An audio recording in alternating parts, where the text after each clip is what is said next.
नमस्कार दोस्तों, मैं हूं अर्चना प्रजापति एडवोकेट। हमारे channel AP legal information in Hindi में आपका स्वागत है।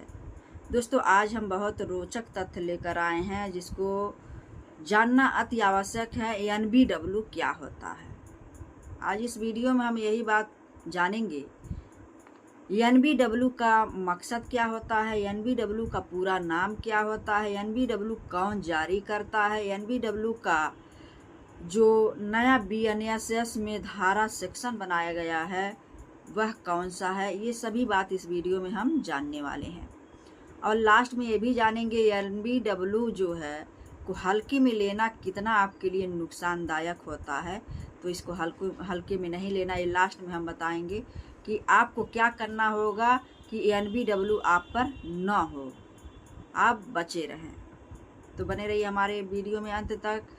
और हमारे चैनल पर आप नए हैं तो like share subscribe all button click कर लीजिएगा, क्योंकि ऐसे ही कंटेंट हमारे चैनल के माध्यम से आप तक पहुंचता रहता है और आप इसका लाभ लेते रहते हैं। तो आपका भी दायित्व है, थोड़ा सा शेयर वीडियो ज़रूर करिए, सभी के पास पहुंचेगा। और सभी लोग जो न्यायालय के प्रक्रिया में कार्यों में दखल देते हैं या न्यायालय के कोई भी समन नोटिस पर ध्यान नहीं देते हैं, उनके लिए ये वीडियो बहुत ही महत्वपूर्ण होने वाला है। वो हवाई सोचते हैं, खिलौना सोचते हैं, मौसी का घर समझ लेते हैं, जब मर्जी करेगा आएंगे, जब मर्जी करेगा अपना जागीर समझ, ऐसा कुछ नहीं है। बहुत बड़ा आप कष्ट में पड़ सकते हैं। आपके लिए ये वीडियो देखना ज़रूरी है। जो लोग ऐसा करते हैं कि न्यायालय को कुछ नहीं समझते हैं, अरे कुछ नहीं आया है नोटिस, ये ख़त्म हो जाएगा, ऐसा कुछ नहीं होता है। तो अंत में हम बताएंगे आपको क्या करना चाहिए जिससे आप नॉन बेलेबल वारंट से बच सकें। तो हम एनबीडब्ल्यू क्या होता है इसका नाम जान लेते हैं। पूरा नाम क्या होता है आइए जानते हैं। एनबीडब्ल्यू यानी नॉन बेलेबल वारंट, जिसको हम कहते हैं नॉन बेलेबल वारंट। इसका उद्देश्य क्या होता है? इसका उद्देश्य यह होता है कि आरोपी को जबरन जो है न्यायालय में पेश करना, आरोपी को जबरन न्यायालय में पेश करना, इसका मेन उद्देश्य या मकसद होता है नॉन बेलेबल वारंट का। अब हम जान लेते हैं।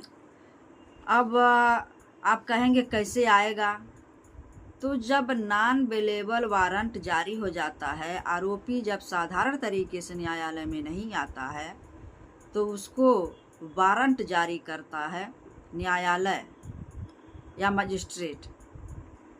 उसमें पुलिस उसको धर दबोचती है और पुलिस को मजबूरन उसको पकड़कर पेश करना होता है न्यायालय में। आपने सीधे भाषा में समझ लिया होगा कि नॉन बेलेबल वारंट कितना बड़ा चीज़ है, इसको हल्के में नहीं लेना चाहिए।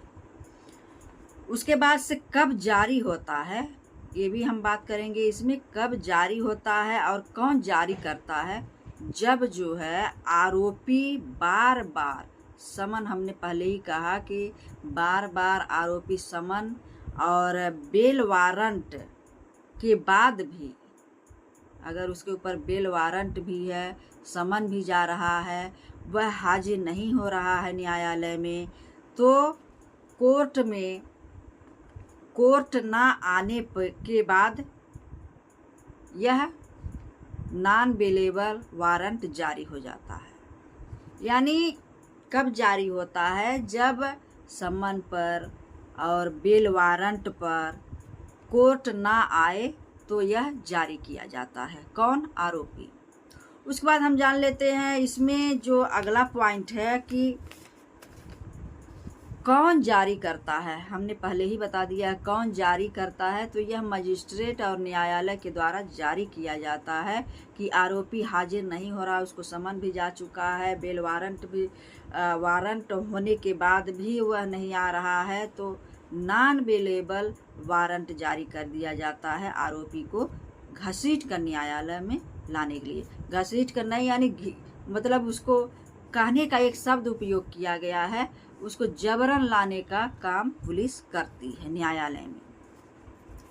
क्योंकि जब मजिस्ट्रेट कोई चीज़, कोई बात कह देता है तो हल्के में नहीं लेना होता है। अगर आदेशित हुआ है उसको समन नोटिस भेजा जाए, नोटिस पर नहीं हाजिर होता है बंदा, कोई ऐसा भी नोटिस, लीगल नोटिस जाता है, साधारण नोटिस जाता है, नहीं आता है, हल्के में लेता है, क्या कर लेगा कोई, क्या ये है वो है, मतलब तो उसके लिए यह भारी साबित हो जाता है नॉन बेलेबल वारंट जब जारी होता है तब। और जब नॉन बेलेबल वारंट जारी हो जाता है तो वहाँ बचना नामुमकिन है, और जान लीजिए यहाँ आपको बेल भी नहीं मिलेगा। बेल कब तक नहीं मिलेगा ये भी हम इस वीडियो में जानने वाले हैं। तो जमानत, यहाँ धारा की बात कर लेते हैं कि नॉन बेलेबल वारंट की जो नई धारा आई है 72 सेक्शन BNSS जो आई है, यह 72 के माध्यम से उसको नॉन बेलेबल वारंट भेजा जाएगा। अब इसमें बात आती है कि अभी हमने आपसे कहा कि इसमें जमानत मिलता है कि नहीं मिलता है। अब आपका ये भी दिमाग चलता होगा कि इसमें जमानत मिलता है कि नहीं मिलता है।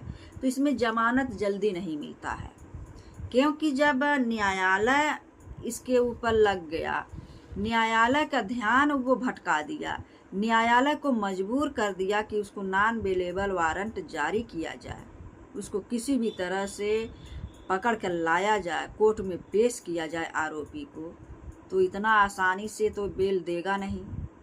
आप आसानी से बेल पा सकते थे, आसानी से अपनी बात कह सकते थे जब समय से आप किसी भी नोटिस पर, किसी भी सम्मन पर हाजिर हो गए होते, तब आपको चांस था कि एक बार में आपको बेल मिल जाए। लेकिन नॉन बेलेबल वारंट जब हो जाएगा तो वो एक बार में तो आपको नहीं मिलना है बेल, क्योंकि वो जज के ऊपर है, न्यायालय के ऊपर है, मजिस्ट्रेट के ऊपर है कि आपने उसको परेशान किया, उसके समय को परेशान किया, न्यायालय के कार्यों को अधिक खींचा, डिनाई किया, लिंगर किया, तो इतना जल्दी तो नहीं देगा। उसके लिए आपको क्या करना होगा? अपील करना होगा, जज से करना होगा, न्यायालय से करना होगा, और मजिस्ट्रेट जो वहाँ बैठे रहते हैं, जो जज के पद पर हैं, उनसे आपको न्यायालय में अपनी बात रखनी होगी, अपील करनी होगी, तब आपको वहाँ जमानत मिलेगा नॉन बेलेबल वारंट में।